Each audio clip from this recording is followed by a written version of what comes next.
একই অন্ধকার গলিপথে আমাদের নির্বাচন কমিশন হাঁটার চেষ্টা করছে।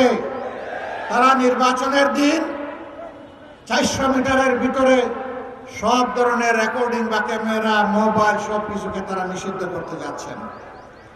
আমরা পরিষ্কার বলে দিতে চাই, জুলাইয়ে ওই অপকর্ম যেমন মেনে নেওয়া হয়নি, আজকেও মেনে নেওয়ার কোনো প্রশ্নই উঠে না। নাহিদ ইসলাম বলেছেন, আজ সন্ধ্যার আগেই যদি এই প্রজ্ঞাপন প্রত্যাহার করে জনগণকে স্পষ্ট বার্তা দেওয়া না হয়, আগামীকাল নির্বাচন নয়, নির্বাচনী প্রক্রিয়া ভণ্ডুল করার জন্য যারা জটিলতা সৃষ্টি করছে তাদের বিরুদ্ধে আমাদের আন্দোলন শুরু হবে। এর সমস্ত দায়ভার তাদেরকে নিতে হবে। আমরা বহু জায়গায় দেখতে পাচ্ছি একটা পক্ষ, একটা মহল নির্বাচনে হেরে যাওয়ার ভয়ে তারা একবারেই হতাশ হয়ে পড়েছে এবং হতাশা থেকে তারা এখন চূড়াই পথে নির্বাচনকে হাইজ্যাক করার চিন্তা করছে। গুন্ডাদেরকে লেলিয়ে দেওয়া হচ্ছে, অস্ত্রের ভান্ডার গড়ে তোলা হয়েছে, ভোট কেন্দ্র অন্যায়ভাবে দখল করে মানুষের ভোট কেড়ে নেওয়ার পায়তারা করা হচ্ছে। আমরা স্পষ্টভাবে বলে দিচ্ছি, জুলাই যোদ্ধারা ঘুমিয়ে পড়ে নাই, তারা এখনো জেগে আছে। তাদের সমস্ত অপকর্ম ইনশাআল্লাহ আমরা প্রতিহত করে দেব। এই অপকর্মের মাধ্যমে কেউ জনগণের ভোট আবার ছিনতাই করবেন, এই দুঃসাহস কেউ দেখাবেন না, এই দুঃস্বপ্নে কেউ ভুগবেন না। সম্মানিত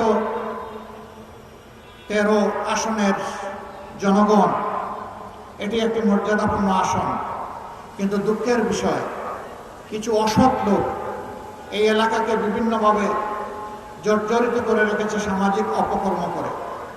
এখানে ব্যাপক হারে বেপরোয়া চাঁদাবাজি চলে, এখানে মাদকের রমরমা ব্যবসা চলে, এখানে আমাদের বুকের সন্তানদেরকে ভুল বুঝিয়ে বিপদগামী করে তাদেরকে অস্ত্রবাজি করা হয়, দখলবাজিতে নামানো হয়, এখানে মামলা বাণিজ্য হয়েছে। আমরা আমাদের যে সমস্ত সন্তানদেরকে বিপদগামী করা হয়েছে, আমরা তাদেরকে ইনশাল্লাহ বুকে টেনে নিয়ে সংশোধন করে তাদেরকে মর্যাদাবান নাগরিক হিসাবে ইনশাল্লাহ গড়ে তুলব। ওই ধাপ্পাবাজদের হাত থেকে এদেরকে বাঁচিয়ে তুলব আমরা ইনশাআল্লাহ।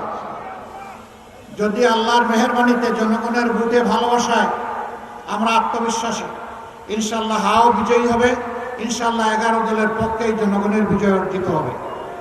এখানে লক্ষ্য করবেন, আমরা কোনো ব্যক্তি, পরিবার, গোষ্ঠীর পক্ষে এই নির্বাচনে নামিনি, আমরা নেমেছি 18 কোটি মানুষের পক্ষে। আমরা ঘোষণা দিয়েছি স্পষ্টভাবে, আমরা কোনো দলীয় সরকার কায়েম করব না, আমরা জনগণের সরকার ইনশাআল্লাহ কায়েম করব। আমরা এও ঘোষণা দিয়েছি, আমরা নির্দিষ্ট কোনো দলের বিজয় চাই না, আমরা 18 কোটি মানুষের বিজয় চাই। 18 কোটি মানুষের বিজয় অর্জন হলেই এটি হবে আমাদের মহাবিজয় ইনশাআল্লাহ তাআলা আজিম।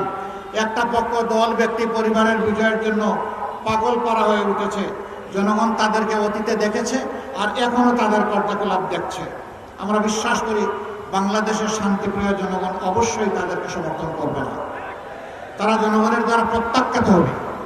যারা জনগণের পক্ষে আছে, জুলাই আকাঙ্ক্ষার পক্ষে আছে, জনগণ ইনশাআল্লাহ তাদেরকেই বেছে নেবে। এর আলামত ইতিমধ্যে স্পষ্ট হয়ে উঠেছে। ডাকসুর ভিপি সাদেক কায়েম বলেছেন, অলরেডি তরুণ সমাজ তাদের রায় জনগণকে জানিয়ে দিয়েছে। 5টা বিশ্ববিদ্যালয়ে তারা এই জুলাই আকাঙ্ক্ষার পক্ষেই অবস্থান নিয়েছে এবং জুলাই আকাঙ্ক্ষাকেই তারা সম্মান করেছে। ইনশাআল্লাহ 12 তারিখ বাংলাদেশ একই দৃশ্য দেখবে। কেউ যদি সেই দৃশ্য দেখে এখনই ভীত সন্ত্রস্ত হয়ে আবারও বলছি চূড়াই পথে পা বাড়ান, তাইলে এই জাতি এবং আমরা তাদেরকে ক্ষমা করব না। আমরা সেই দিকে চলতে দেব না, এই রাস্তা বন্ধ করে দেওয়া হবে ইনশাআল্লাহ।